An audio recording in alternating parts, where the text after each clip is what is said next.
Hello everyone, welcome back in English class. Today we will spot the errors on tenses. Let's start. First one is the earth is moving round the sun. अब अगर आपको पिछली video में अगर आपने देखा होगा, थोड़ा ध्यान दिया होगा कि हमने देखा था कि जो हमारे यूनिवर्सल ट्रूथ रहते हैं, यूनिवर्सल फैक्ट रहते हैं, वहाँ पे हम ऑलवेज यूज़ करते हैं कौन सा टेंस? Present indefinite tense. तो आप देख सकते हैं कि यहाँ पे कौन सा टेंस है? इज़ और इंग फॉर्म, मतलब प्रेजेंट कॉन्टिन्यूअस टेंस है। और यही एरर है यहाँ पे। तो यहाँ पे क्या होगा? ये भी गलत है और ये इंग फॉर्म नहीं होगी। तो यहाँ पे जो हमारे पास रहेगा वो रहेगा, इसको मैं इरेज करके ही लिखती हूँ करेक्ट वन। तो इसका कैसे बनेगा? The earth moves, the earth moves round the sun. यहाँ पे प्रेजेंट इंडेफिनिट है, वर्ब की फर्स्ट फॉर्म है, सिंगुलर थर्ड पर्सन है, इसलिए फर्स्ट फॉर्म के साथ एस और ई एस का यूज़ कर रहे हैं। ठीक है जी। The earth moves round the sun. फिर है are you taking exercise daily. अब ये देखिए, अब उसी रूल में मैंने करवाया था, हमने किया था लास्ट टाइम कि जहाँ पे भी हम यूनिवर्सल ट्रूथ या अगर हम डेली रूटीन की कुछ हैबिचुअल फैक्ट रहता है अगर हमारा, तब भी हम कौन सा टेंस करते हैं यूज़? वहाँ पे present indefinite, that is simple present. ठीक है जी। तो हम यहाँ पे क्या करेंगे? आर, ये देखिए सेम है, यहाँ पे प्रेजेंट कॉन्टिन्यूअस यूज़ हुआ है और यही हमारी एरर है। यहाँ पे कौन सा टेंस होना था? यहाँ पे होना था प्रेजेंट इंडेफिनिट और इंटेरोगेशन में यूज़ होना था। तो यहाँ पे होता है यूज़ यू के साथ क्या लगता है? Do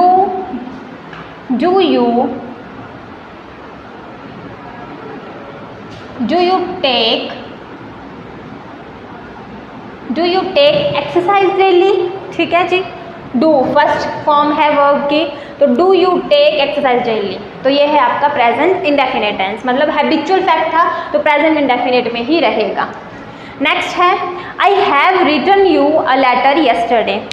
अब देखिए, जहाँ पे हमने रूल्स किए थे, स्ट्रक्चर बनाए थे, वहाँ पे हमने एक और चीज़ देखी थी। जब हम पास्ट इंडेफिनिट करते हैं तो जब भी हमारे पास पास्ट एक्सप्रेशन रहता है टाइम का, देखिए जैसे यस्टरडे है यहाँ पे, तो यस्टरडे पास्ट टाइम का एक्सप्रेशन है, पास्ट टाइम को एक्सप्रेस कर रहा है।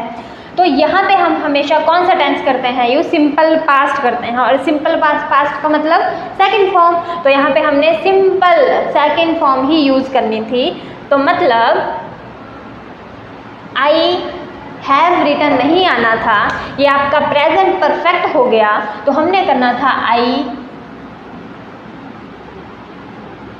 Right wrote written, I wrote you a letter yesterday. तो इस तरह से होना था ये, I wrote you a letter yesterday. ये है आपका पास्ट टाइम एक्सप्रेशन है, तो ऐसे होना है। यहाँ पे ये चीज़ की हमने करेक्ट। फिर उसके बाद है he has made over his bungalow to orphanage last year.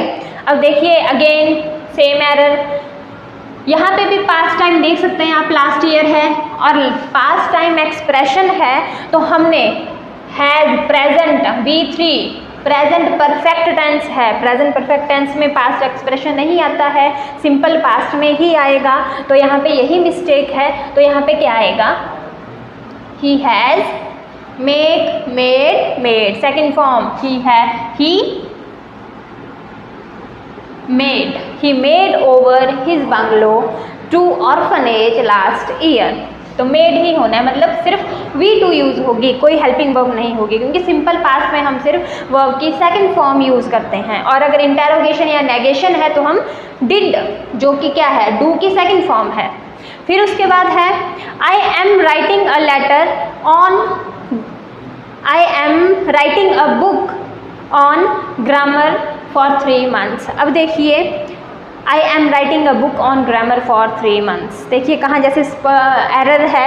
तो जैसा कि हम देख सकते हैं कि हमारे पास क्या है? टाइम वर्ड्स हैं। ये देखिए प्रेपोजिशन है फॉर, सिंस और फॉर कहाँ पे थी? प्रेजेंट मतलब परफेक्ट कॉन्टिन्यूअस में होती है सिंस और फॉर का यूज़। जब सिंस और फॉर अगर वहाँ से हैं, टाइम वर्ड्स हमारे पास दिए गए हैं, प्रपोजिशन सिंस फॉर का यूज़ कर रहे हैं हम, तो अब देखिए यहाँ पे I am writing present continuous tense है, तो प्रेजेंट कॉन्टिन्यूअस तो नहीं होगा। सिंस और फॉर हम प्रेजेंट परफेक्ट कॉन्टिन्यूअस में यूज़ करते हैं, ठीक है जी। तो यहाँ पे हम कौन सा करेंगे, आई के साथ हैव लगता है, present I have been writing a book on grammar for 3 months। Present perfect third form, continuous fourth form मतलब वर्ब की फर्स्ट फॉर्म पे ing, तो I have been writing a book on grammar for 3 months। Next करते हैं I am living in Delhi.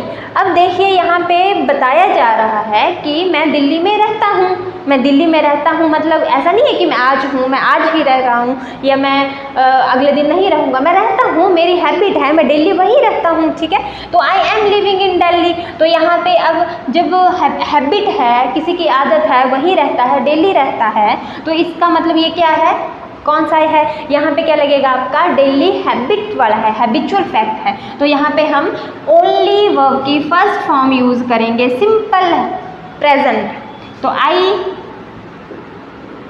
Live in Delhi, verb की first form live, तो I live in Delhi, ठीक है जी। तो यही एरर थी। नेक्स्ट है the boys will not play outside if it will rain. अब देखिए शायद ये वाली चीज़ हमने उसमें डिस्कस नहीं की थी, तो इसमें अभी स्पॉट द एरर्स में हम क्लियर करते हैं इसको।